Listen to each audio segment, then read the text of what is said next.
Hi guys, it is Mel with Well by Mel, and I am here with my husband.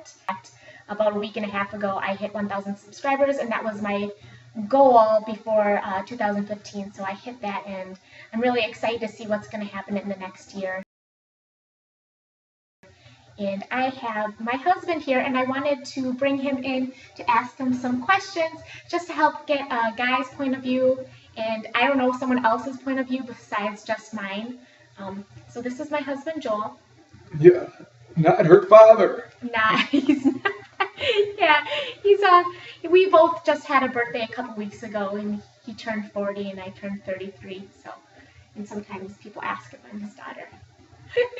So, Joel has been, I guess, vegetarian for about a year now, right? Yeah, I think we started last January, so.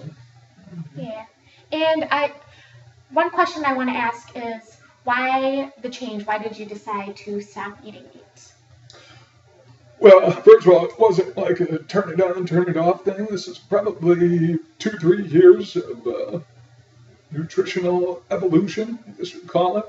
Kind of moving away first from the red meat, and then cutting down on like ham and turkey and chicken, and just kind of weaning off of all those kind of meats. And motivation-wise, I think just doing my own research and having a lot of good support in the household here. That they got there's only one other person. Bryson. Actually, yeah, that's true. Our son is, we leave it up to him, and he's kind of figured it out for himself too, and gone that direction. But I don't know, it really proves itself. So once you get going on it, and you start feeling the benefits health-wise, never get sick. Probably dropped about 10 pounds. Not that I had weight to lose, but just the fluffy stuff, and you tighten up really quick when you get off. I've noticed that a lot. Processed foods and the meats. So that's been kind of cool to see. Not that was really a goal going into it. But the big thing for me was I've had chronic reflux for about 15 years, and that comes from your stomach basically boiling over and putting acid back into your throat, and it makes your voice really crackly. And you can tell I still have a little bit of it, but there was probably about 10 years where the reflux was so bad I really struggled just to get words out. And people could notice. Everybody's always asking me, "Oh, are you sick or what's going on?" And I wasn't sick. That was just my lifestyle contributing to a health problem. I tried to tweak different lifestyle things with adjusting the bed, adjusting the time I worked out, but that never really had the impact that I was hoping for. And then once I finally got away from the meats, which all the heavy fats and all that stuff that causes reflux, it's improved dramatically. So I can't imagine going back the other way. So with that, you stopped eating meats. What about other animal products? Yeah, definitely cut out a lot of the dairy. To me, that's kind of I don't know why it took me so long to get there, but there's no reason why humans should be eating milk products from other animals. It just doesn't make sense. And that kind of logic helps drive me more than anything else. It just makes sense to me. So again, it's just kind of gradually getting yourself away from those things that aren't particularly good for you. Yeah, and when you swap one thing out, it's just a habit, and then you get that down, and then you see what else you can do, and just slowly we just started trading out and swapping out different meals, different food items, and now we're a year down the line, and our diets look completely different than they did a year ago. And talk to us in another year, and who knows where it's going to morph into. Tree bark. And what kind of things are you eating now? Well, it's probably 2-3 smoothies a day, and I've been a fruit junkie forever. So even when I was eating meat, if you asked me what my favorite foods were, I would have told you fruit salad back then. So that was an easy one for me, to just infusing more fruits into my diet. But I'm also eating a lot more vegetables now. Lots of potatoes. I know people freak out on starch and potatoes, and I don't get that, but Rice and potatoes usually go, with every dinner. Healthiest cultures in the world sustain on potatoes and rice. So. Yeah, again, that's just using logic. Where is there the least disease, least obesity, and let's just do what they're doing, because obviously it's working. So that's kind of what we've used to guide our choices. The cost aspect, and I'll be honest, I can show you all my receipts, but our costs have gone down from a grocery bill standpoint.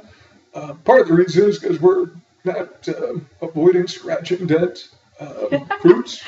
So I'm like, I got the schedule down, and when they put out the scratch and dent produce cart, and I'm waiting for it. Yeah. So we've got a 4x4 table out there now that is absolutely layered with bananas. And those will be gone probably in a week and a half, or we'll freeze them and use them. $5 worth of food, and we have 20 meals right there. Yeah, no doubt. So cost should not be a barrier for folks.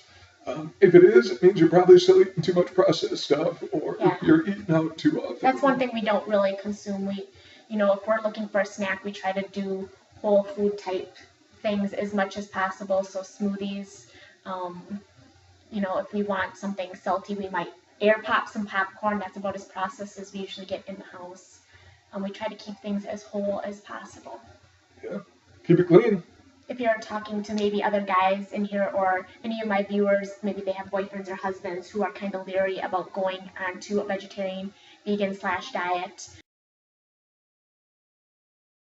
Yeah, well, I haven't lost anything from a strength standpoint, other than probably what happens when you turn 40. So, but no, you don't. Nothing to lose. To me, it's everything that you have to gain. I mean, you're going to get thinner where you want to get thinner, and if you stay in the gym and you do whatever weight training that you're doing today, you'll maintain whatever muscle that you have now. It's just going to be easier to see it because you're not going to have that layer of fluff resting on top of it. And you'll get toned really quick if you cut out, again, processed stuff and the fatty stuff, which typically comes from high fat. All of it, even the really lean cuts of meat, are still like 50% fat. So if you're eating animal products, you are not on a low-fat diet. It's not. The two don't coincide. Yeah. So avoid food with faces and anything with a jingle, and you'll be in pretty good shape. I don't know. It's tough finding barriers, unless I think the biggest one is just gradually making that transition, because if you're eating processed stuff, and they've got chemicals in there that are going to tell your brain to stick with it, and the farther you can distance yourself from that stuff, the less your brain is hooked on it, and the easier it is to start incorporating some more of the healthy things. So. And we both feel so darn good. It makes it so much easier when you can get done with a meal and you feel really good. You don't feel like taking a nap. You don't feel like you're comatose and, groggy. I know I feel 100% better, and I feel better, every day. And, both of us, we just kind of feed off each other because we both kind of have the same goals of just living a long, healthy life. And it helps to have someone on your side too. I mean, I'm not gonna lie. If I was doing this all by myself, it'd be a lot harder. So it's definitely easier when you have someone with you. So giving them as much information as and don't force it on them. Let them find their own way, because I didn't force it on these guys. I stopped eating meat about a year prior and slowly was cutting out other things, and I didn't really force it. I just stopped eating it, and I gave them my reasons why, and I showed them some videos, and I just explained this is why I'm doing it. And one day I left. I came back and everyone in the house was vegetarian. Well, I think if you're trying to influence somebody, there's some really influential material on Netflix. If you want to get out there, if that's one way, people won't take your word for it, then it's hard to argue with some of the documentaries that are out there that kind of highlight problems that come from processed food and meat and production and all that stuff. So, everybody I think knows Forks Over Knives, and I'm sure with this audience that's probably popular enough already. But Cowspiracy is a big one. Yeah. So there's education. Turn it on sometime, and I'll while you got someone's attention and watch it. And it worked for my brothers moving in that direction. My parents, we just went over for Christmas dinner. I think there was one, plate of meat on the whole table. It was very tiny, and only 2 people ate off of it out of the 8 of us or 7 of us that were there. And I'd say 2-3 years ago, it would have been just the opposite. So, you got a lot of power to influence the people around you once you kind of get yourself on board. But you'll have a hard time finding reasons not to if you let yourself really invest in it and go neck deep. Thank you so much for watching. Thank you for coming and being at TV. If you guys like this, go ahead and press the like button. Leave any comments below that we can answer for you. And if this is something you'd like to see again, getting a guy's perspective, go ahead and let me know. And again, I wanted to thank you guys all for over 1,000 subscribers. It's a very cool milestone, and I hope to double that in the next 6 months. And hopefully, if I keep on bringing you stuff that you guys want to watch, you'll come back for more. Bye. He's just got to be on the diet a little bit longer, and we'll reverse that a little bit. Yeah, not quite youthful enough. He looks like he's 20 from the neck down.